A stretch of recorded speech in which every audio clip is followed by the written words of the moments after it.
दोस्तों, रामायण में कई ऐसे महान पात्र हैं जिनके बारे में बहुत कम लोग जानते हैं।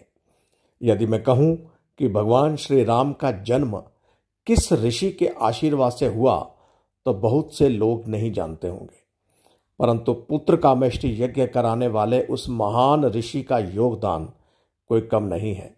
उनका नाम था श्रृंगी ऋषि।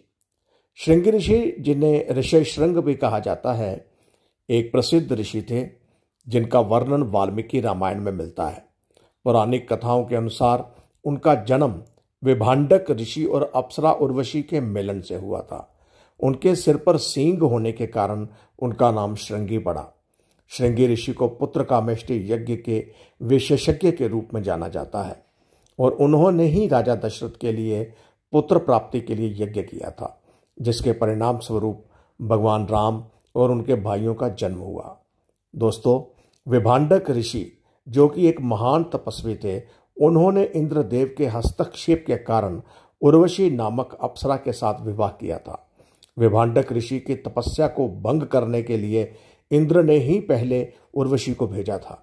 विभांडक ऋषि और उर्वशी के मिलन से श्रृंगी ऋषि का जन्म हुआ। उनके सिर पर एक सींग था, जिसके कारण उनका नाम श्रृंगी पड़ा। श्रृंगी ऋषि का विवाह कालांतर में राजा दशरथ की पुत्री शांता से हुआ था। शांता राजा दशरथ और कौशल्या की पुत्री थी, जिन्हें बहुत पहले राजा रोमपाद और उनकी पत्नी वर्षिणी ने गोद ले लिया था।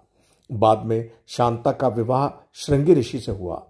श्रृंगी ऋषि को पुत्र कामेष्टि यज्ञ का विशेषज्ञ माना जाता था। उन्होंने राजा दशरथ के लिए पुत्र प्राप्ति के लिए यज्ञ किया था, जिससे भगवान राम, लक्ष्मण, भरत और शत्रुघ्न का जन्म हुआ। श्रृंगी ऋषि को एक महान तपस्वी और यज्ञ विद्या का ज्ञाता माना जाता है। उनके यज्ञ के कारण ही भगवान राम का जन्म हुआ, जिससे उनका धार्मिक और आध्यात्मिक महत्व और भी बढ़ जाता है। दोस्तों, श्रृंगी ऋषि के बारे में यह भी मान्यता है कि वे वर्षा कराने की क्षमता रखते थे। एक बार अंग देश के राजा रोमपाद के राज्य में अकाल पड़ा था, तब श्रृंगी ऋषि ने वर्षा कराकर लोगों को राहत पहुंचाई थी। तो दोस्तों, देखा आपने, हमारे इतिहास में कितने महान महान ऋषि हुए हैं। जय श्री राम।